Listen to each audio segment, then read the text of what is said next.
What does a professional cyclist go through as far as testing rigor at the moment? What's the process? So not sure. I couldn't say for certain exactly how many people get tested after every race, but say in a stage race, they might test maybe first and one other podium, and then a couple of randoms in each stage, and then there would be other random testing throughout the tour or throughout of every race, really. But just thinking of, say, the Tour de France, you might get like 4 to 6 people every stage, and then a couple of randoms as well. And then on top of that, any UCI registered racing cyclist from a pro team has to get tested they do this thing called blood passport, and they get tested, I think it's, when I was doing it, it was 4 times a year. It's probably still 4 times a year, but they test all your benchmark levels.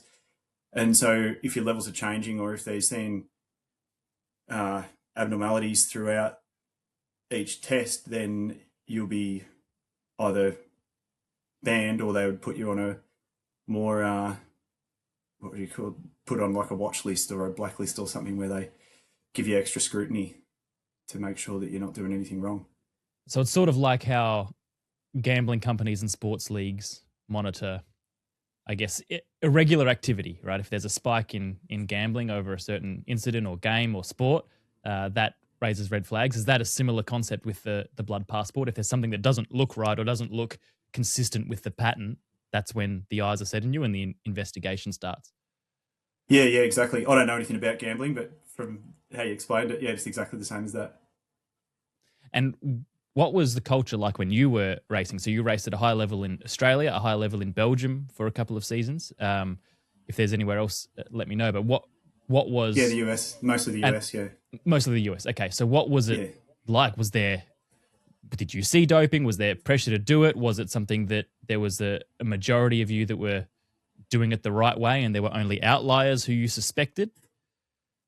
Yeah, so my first season racing over there was 2006, and Lance had finished by then. So I'm in a funny spot. There's this period of like 3 years or 4 years where the guys around my age came in after, like, in hindsight, doping was maybe the norm, or whether it was, quietly accepted. And then there was like this clean wave of, post-Lance era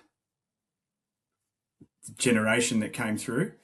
And so I'm like hovering in the middle of that, probably the guys born between maybe 81 or 82, and then, from then on. But the first batch of us probably got stuck in the middle. Like, I'd love it if I was about, 10 years older and you just got to do whatever was going and be a superstar. That'd be awesome. But yeah, so I missed that, and that's why I wasn't any good. Well, there's a great... Oh, sorry, you go, mate.